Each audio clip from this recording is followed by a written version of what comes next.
There's a lot of things that become traditions. And in the darts world, certainly here on YouTube, one thing has become an almighty tradition.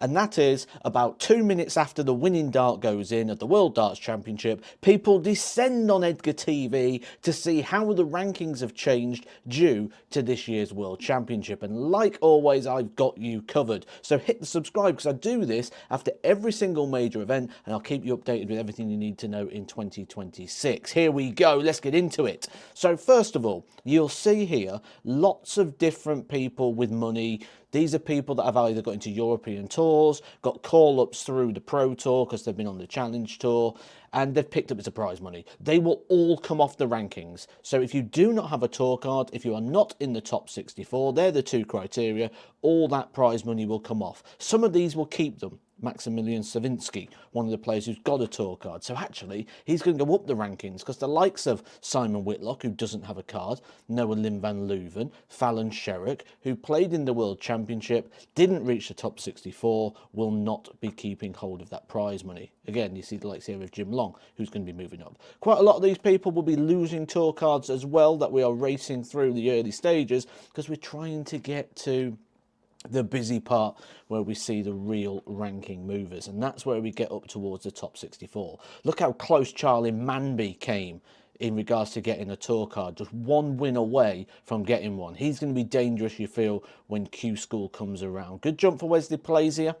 He's making a bit of a move up the rankings now, which was kind of what was expected from him when he first picked up a card. But our first real focus is going to be here on Kim Huybrechts. Now, the reason we're going to focus on Kim Huybrechts is because he could be in a little bit of trouble when we have a look at his positions. In 2025, only earned £53,000. The year before earned £55,000. So more than 50% of his prize money going into that year, which means he needs a good year next year. When we look at what it takes to keep a tour card, that's going to obviously go up next season, as prize money does as well. If Kim Huybrechts doesn't have a good year, he could be one of the players that lose their tour card. He's got to make the World Championship. He has to make the Players' Championship finals. They're the two as a minimum. So we know from this year's criteria that would mean top 40 of the Players' Championship for the Worlds and top 64 for Minehead as well. So he's one that we'll keep an eye on throughout the year, because what these videos do as well is they identify the players that we need to keep an eye on, for which could move either way.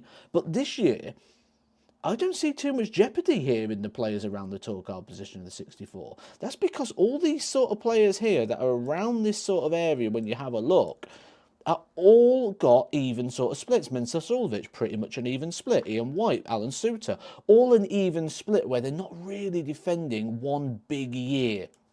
Couple of good moves though here from the World Championship. Mensah Suljovic going back up a couple of places, going up 5 spots, as does Ryan Meikle. Justin Hood, the big gainer, he's got another year on his tour card where he's going to be gaining all the time, and has no doubt drawn some attention to himself with his performances. James Hurrell going up 15 places due to his run to the 4th round of the World Championship, certainly showing the quality that he's been showing on the floor, and maybe one of those players as well, James Hurrell, where they've been playing well but not getting the results that maybe they are warranted. I saw this many years ago in the likes of Luke Humphries. We see it recently with Ricky Evans as well, where they're playing well but not quite getting the prizes they deserve. He certainly got his pay that he deserved here, James Hurrell.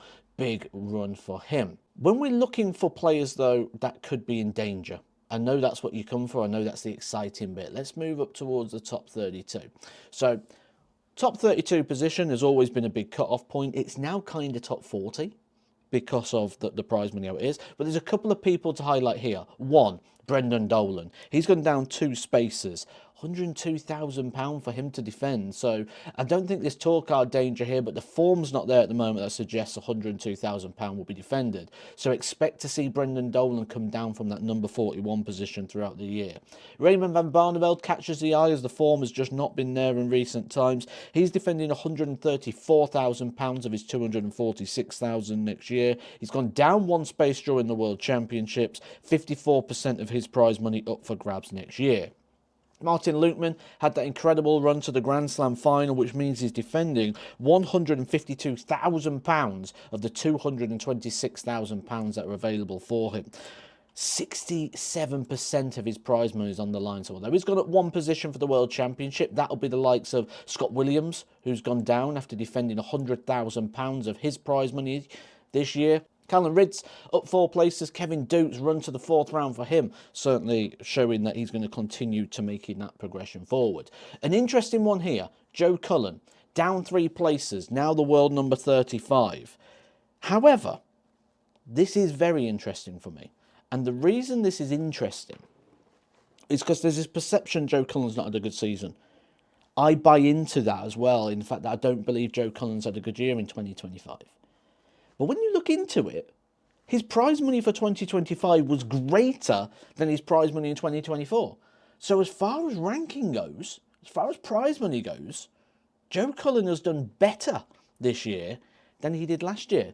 So looks pretty stable in his position right now, but we'll find it harder to qualify for the big events at the moment. And without being in those big events right now, will 2026 be the year that maybe we start to see him move down the rankings? Another one to keep an eye on. So now we're going to draw our attention here between positions 16 and 32.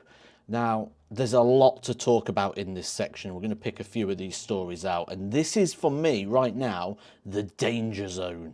The danger zone for quite a few of these. A changing of the guards season. The likes of Peter Wright, now the world number 31. Could be in a big bit of danger here. He's defending £177,000 this year, 56% of his prize money.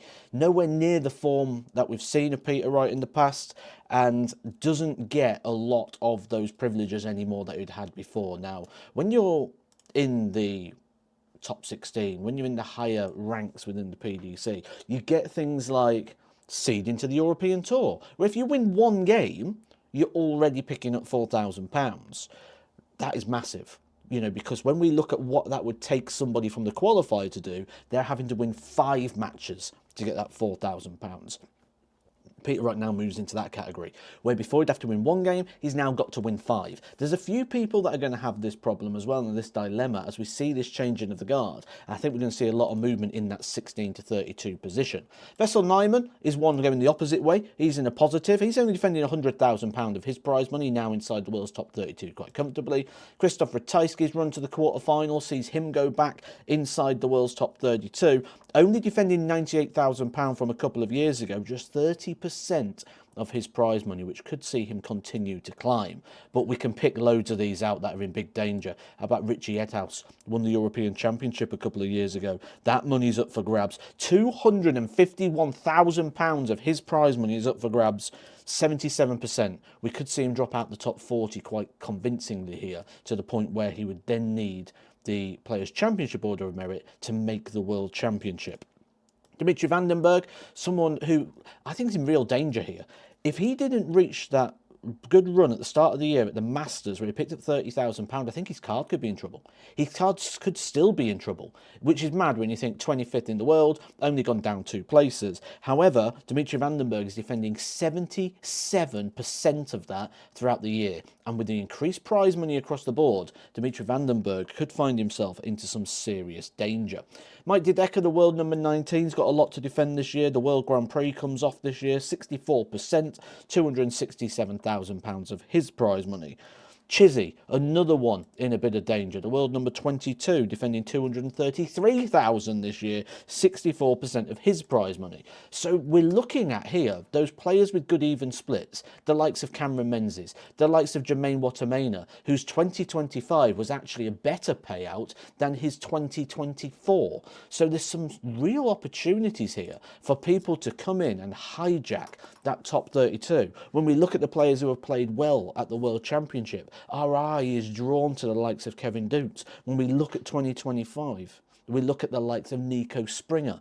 There are plenty of players stacking up now behind that we could see a lot of movement in that 16 to 32 position. Moving our focus now to the players outside of the Premier League's top 4 positions, to the top 16 in the world. And there's always someone in this position who's a bit of a sitter. Someone who feels like a sitting duck, who's there to be shot at. We've seen it in the previous years with the likes of Peter Wright, with the likes of Michael Smith. I don't see where that person is this year.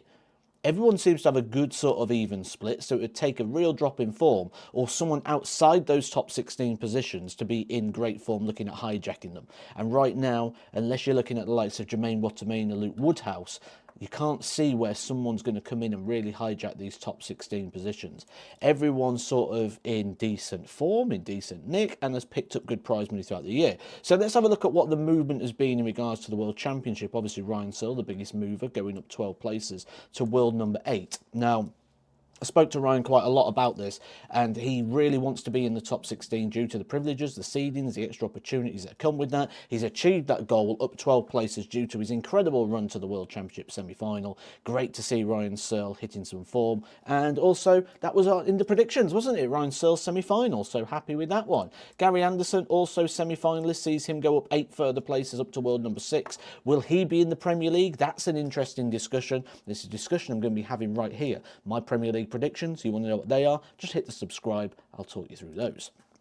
In regards to some movers, there's always going to be droppers when you look at the top 16, just because of how big the payout is now at the World Championship. Nothing too significant there. We have seen Ross Smith drop down to the bubble. We've seen Damon Heta come out of the top 16, but not too much movement. And I don't honestly believe there's going to be too much movement in regards to the top 16 positions. If there is, it's actually going to come a little bit higher up. I think it's going to come here.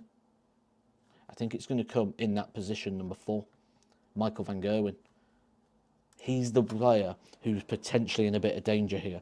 Made the World Championship final a couple of years ago. 600? 600? 69%, 600%. 69% of his prize money is up for grabs. 477,000. Could be in danger of dropping down. I don't think he stays in the top 4 unless he gets his title winning form back, which he hasn't looked like doing so far. Went out in the 4th round of the World Championship, which means he moves down due to the jump of Jan van Veen. Looking at it realistically, how much is he going to defend? Probably could lose about 200,000 of this, which could see Michael van Gerwen move down to about somewhere between 14 to 18 throughout the year. Another story to keep an eye on. Who could go in and hijack those positions in the top 4? Could be any of them. Could be any of them, because they've all got that even split in regards to the money. But moving our attention to the very top positions, remember a couple of years ago we was talking about the potential dominance of Luke Humphries. He's now firmly in the world number 2 position in what I will call now a 3-horse race, and soon potentially Josh Rock going in there to make the new big 4 of darts. Luke Humphries, £1.6 million now away from Luke Littler, who will probably be the world number 1 now for a couple of years, unless one of Van Veen or Humphries wins the World Championship, and quite a lot of things along the way. Littler, £2.7 million in prize money. Not only has he broke the £2 million barrier, but he has smashed his way through it and has got a year next year where, yes, he'll start defending prize money, but he'll start defending prize money on an increased scale because the prize money goes up next year. Jan van Veen makes a big jump in the rankings, now up inside the world's top 4, which guarantees himself a place in the Premier League, just shy of £1 million worth of earnings over the last couple of years. Those 3 you feel are going to settle down to battle this out over the next few years. Luke Littler has been the first person since Gary Anderson to go back-to-back winning world championships, 3 world finals in a row. Will he do it again next year and make the world championship final? He knows nothing but making the World Championship final. We'll be following the journey all the way through 2026. All you need to do is hit that subscribe. Hope you've enjoyed this video. I'll catch you very soon for my Premier League predictions and also a year's worth of content. See you soon.